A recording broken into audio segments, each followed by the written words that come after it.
Hey guys, Ralph here, True Power, Trumpet Fitness, and welcome to wonderful, wonderful Wednesday here in Connecticut. It is absolutely gorgeous. All it did was rain the last day and a half, and it's not going to even reach 80 today. There's not a cloud in the sky. The air is so clean because of the rain. Oh, it's just beautiful. I already did my bike this morning, hoping I can get another hour out in this afternoon. It is that beautiful. Anyway, you saw the thumbnail. Why don't today's players strive to sound like Herseth? Anyway, let me play a couple notes. I have not played yet today, so let's see what we got.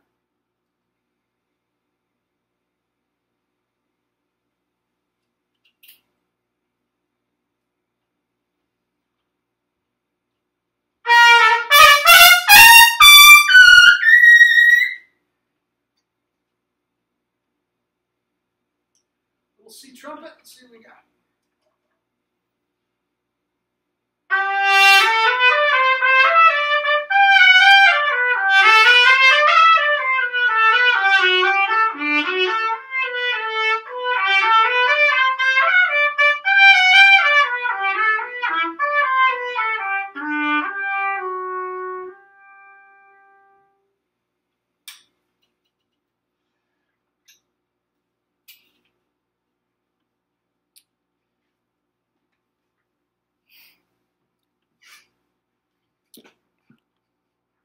Not a bad warm-up, huh?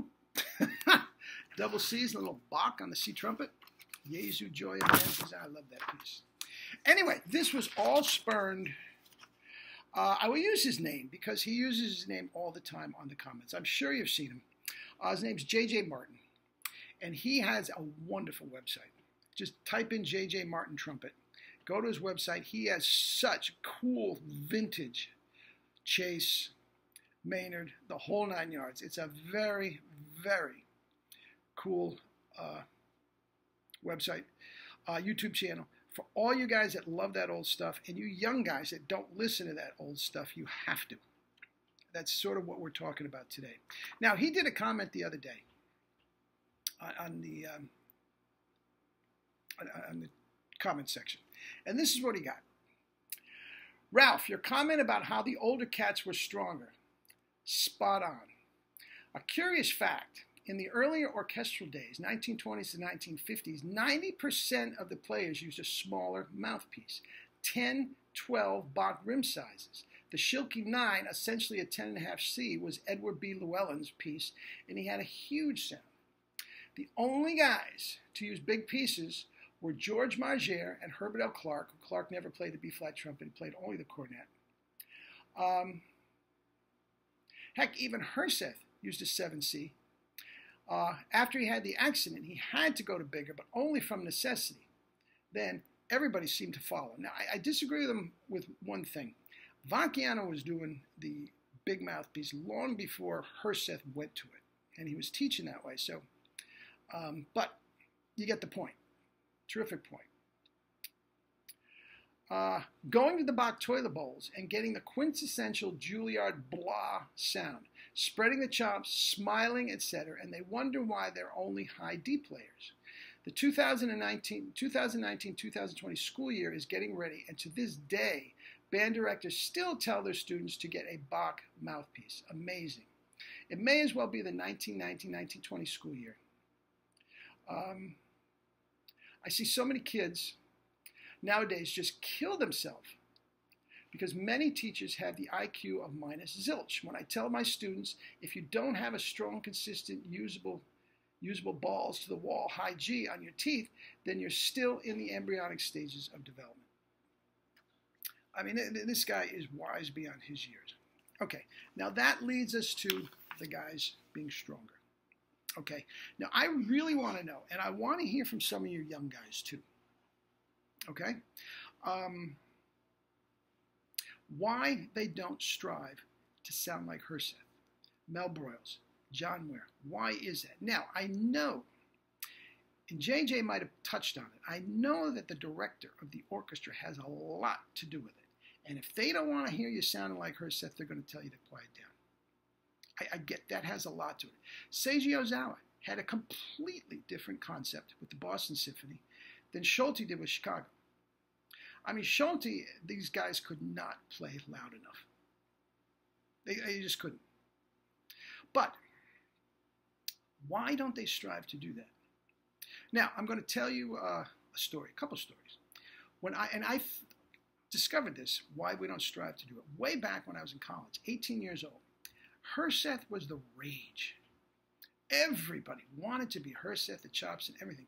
But nobody to my ears chose to try to sound like him. Now, Vacchiano was into a different thing, and we're all studying with Vacchiano, but if he was the rage, why wouldn't you get your 7C and try to do that? Now, remember, Herseth, prior to going to the New England Conservatory for even less than a year, was the lead trumpet in one of the military jazz bands. Then he went to New England for the same mouthpiece and everything, and tried out for the Chicago Symphony, tried out for fourth chair, and they gave him first. Such was his gorgeous tone, power, range, and endurance. He had everything everybody wanted, and back then, we'll teach you this stuff, don't worry about it. But guys do not sound like that. Okay, now I'm going to give you another story. This was a good 20 years ago, at least, maybe more. I did an audition for the new Chicago Lyric Theater. I might have told you this before, but I'm going to do it again because it's appropriate. Chicago Lyric Theater, and I did quite well. I actually made the finals, and the finals were extended into Sunday, okay? And I had to get out to the airport and everything. I did not play that well in the finals. I didn't get the job, okay? Because back then I had to warm up. It was in the morning. Anyway, throw my trumpet into the case, have all my luggage there. I run out, I catch a cab. I'm going to the airport, and he had the radio on, okay? And I heard some of the most extraordinary trumpet playing I ever heard in my life. It was very, very nouveau orchestral, modern orchestral, bum, bum, bum, bum, blah, blah, blah, all this sort of stuff with very modern jazz type themes, but very, very orchestral. And it sounded just like Harry James, just like Harry James. But it wasn't Harry James. Harry James never did that type of music. I couldn't figure out who it was. I asked the cabbie, I said, well, what are you listening to? And he said that was the Chicago Symphony live broadcast from Symphony Hall where I just came from. That was Herseth. And I'm telling you, he sounded exactly like Harry James. He's said many times, his idols, not necessarily in order, were Maynard Ferguson, Harry James, and Maurice Andre. Those were his idols. That's the sound he had in my ear. Sound familiar? That's what I was striving for and still striving for. But guys don't seem to strive for that. Now, let's get one thing straight. I am not knocking the orchestral players of today. They are terrific, terrific players. But they are not as strong as the guys in the past. They are not. Martin, Rolfs, Hooten, the whole 9 yards. They are Bilger. They are not as strong as Herseth. And I guarantee you everyone would admit it. But why don't they strive for that? That is the question. Now, if you want to chime in, please, I'd really like to know, especially you young guys. Now, please, guys, don't send me a recording of Tom Rolfs playing Mullins. See, he's loud. Guys, it's a different thing, okay? It's a different thing. We're going on the premise that Herseth, players of yore, especially Herseth, who was the king, were stronger than this group. Now, does it come down to just the conductor's interpretation? It may. It absolutely may. And if Herseth were playing today, he probably wouldn't make a lot of these auditions because he'd stick out so much compared to the other guys. I mean, that's the absurdity of it. Now, beautiful. I've said this recently. I forgot what video it was, but there is a thing on the internet, a video on the internet of Herseth playing with the Chicago Brass doing Gabrielli, and they have lots of ringers in. Phil Smith right down the line. And even he was 5 minutes from retiring. He was well into his 80s, and he is just killing them all. tone, power, range, and endurance. It was just magnificent, that performance. Beautiful playing, okay? But they don't sound like him. That's the question. Does it start back in middle school band when the director doesn't really know a great trumpet sound? Or does a really strong player play in middle school band and high school band and stick out so much because the other players are inferior, he's forced to tone down? That may be it. If anybody has any other thoughts, please, why in the world wouldn't you strive for that beautiful, beautiful playing? I don't understand it. So that is the question for today. Give me your comments and criticisms down below.